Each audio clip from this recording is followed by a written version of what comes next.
After the game Sunday, X talked about how having Rob back made him more comfortable with being aggressive on defense. How does having that safety net of a veteran point guard make you more comfortable in terms of putting out rotations just in case X might get some foul trouble? Well, I mean, it's huge. I mean, Rob has missed 10 games, and, we went through a stretch where we were closing games with Rob and X on the floor and winning, which was kind of nice. But I haven't been able to get back to that here of late because Rob has been out. But yeah, it frees X up a lot more because he knows now he can stay aggressive. We got away with it in the Maryland game. X picked up 2 fouls early, and we really had nowhere else to go. Next question, Dustin. Hey, Mike. We didn't have a chance to ask you this yet. What actually is Trey Galloways' injury? And at this point, do you have a timetable for when he might be able to be back? Well, he's got a high groin pull, man. That's, it's kind of way up in there, man. And he just hadn't been able to do anything, really. So, I can't tell you, when the timetable is for him coming back, really. I mean, he's missed 13 games. And, we came into this season thinking that he was going to be a really big part, of our rotation. And when we got him back, we was excited as hell. And now he's out again. Tom. Mike, tomorrow night's the final home game already. And I know sometimes the seasons take a long time, or they seem like they fly by. What is it for you? I mean, how do you look back on this from November to now, and your overall impressions of your first year and how fast it's gone? Well, it's a great question. In the NBA, you go through almost 100 games a year. I've done that for 34 years, so this is kind of a piece of cake in terms of, an 82-game season versus a 30-game season. It's for me, it's still but just basketball, man. But the college game, it gives you a lot more time to teach and prepare, man. And the pros is just you don't sleep. You just constantly grind it, Next question, Tyler Tackman. Hey, Coach, I hope you're doing well. You mentioned a couple of times this season about how you don't want to dwell on the past, kind of what's happened in the past has happened in the past.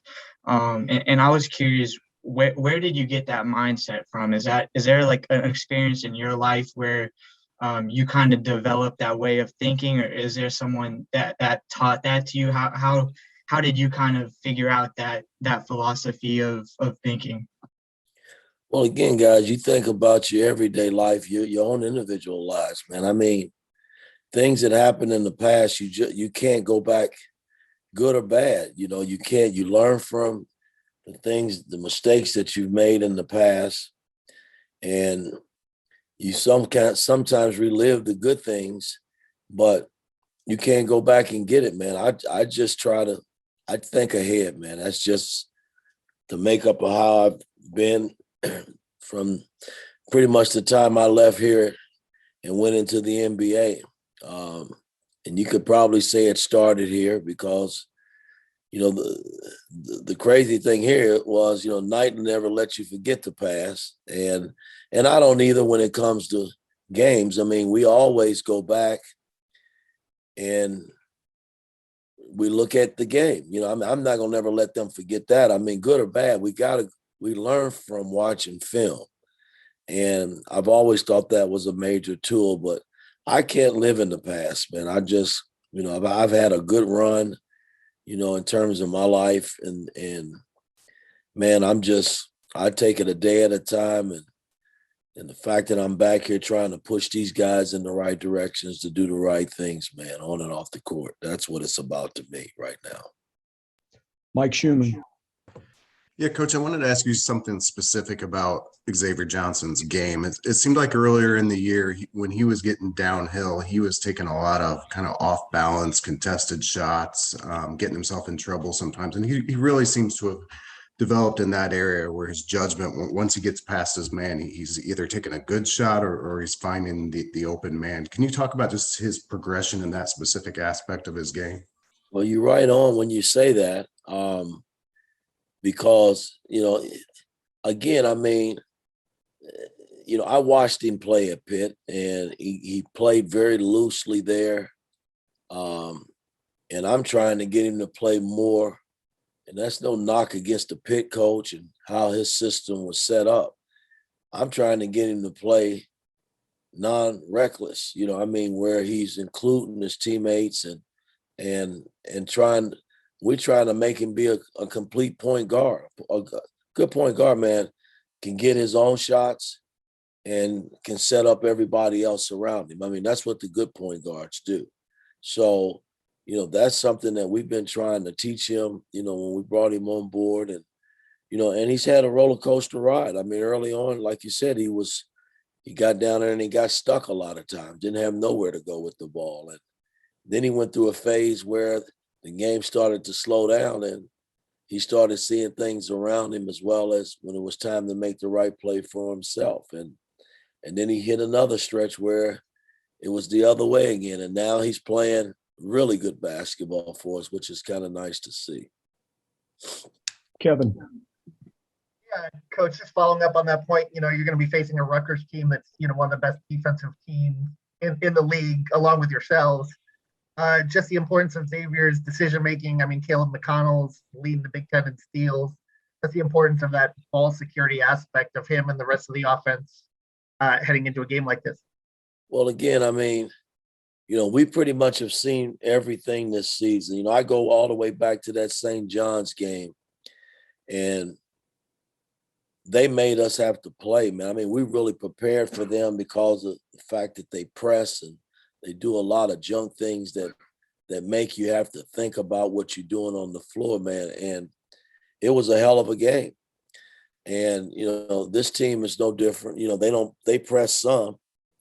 I watched them against Wisconsin and Purdue. They pressed a little bit, but they're a good defensive team. They play hard. And so, we're going to have to match their effort for 40 minutes, man, in order to come out of here with a win. Zach.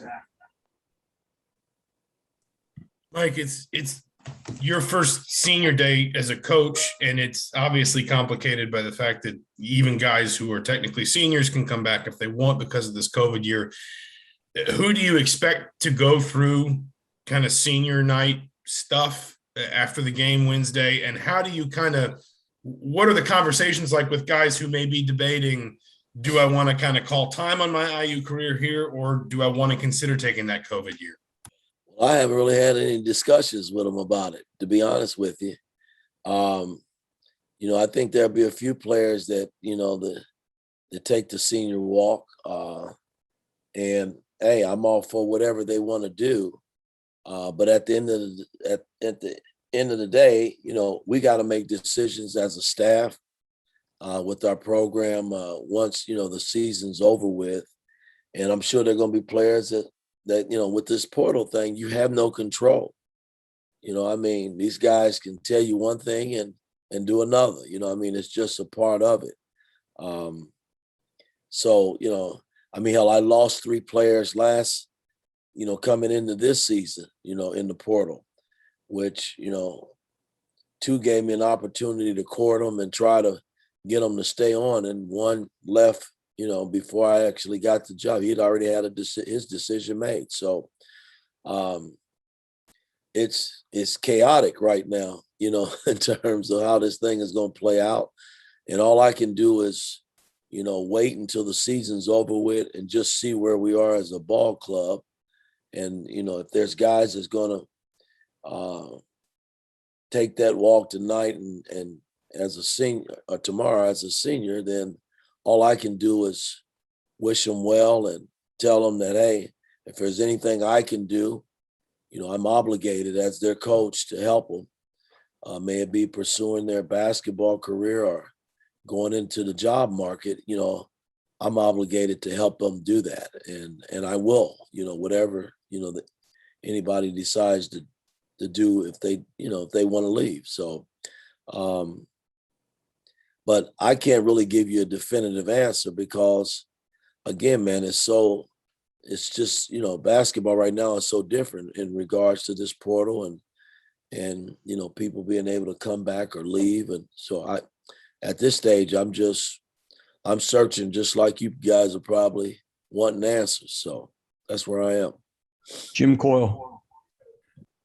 Hi, Mike. The offense has played a lot better here of late, it seems, with getting more contributions from many different people, whether it's Miller Kopp, Parker Stewart, Tamar, Jordan, and played hard through the end of games. But even at the Minnesota game, we still saw a end of game. I don't want to call that one a collapse, but it seemed like even though Minnesota was hitting some crazy shots, the offense still stagnates at times like that. What can they do differently to fight through that offensively and not let what they're doing affect you? Well, again, I think a lot of it is mental. I mean, when things get tight, guys stop executing and moving. I mean, if you can build a 27-point lead, moving the ball and cutting and playing freely, then you should close it that way. And, we've just, when things get a little tight, and a lot of it is because this team has never won, man, and guys are still searching and trying to figure it out. And I get it. And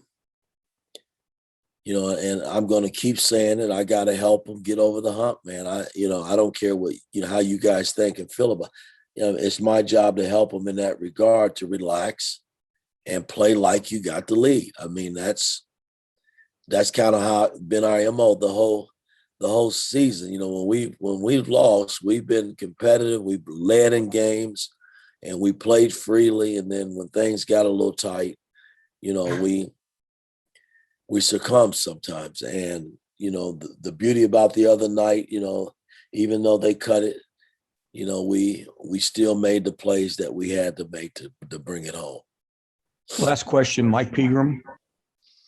Hey, Coach, in light of senior day and the fact that some postseason awards are coming out in a few days, can you talk about the season Race Thompson has had for you and whether you think he might be a guy worthy of some of those awards next week?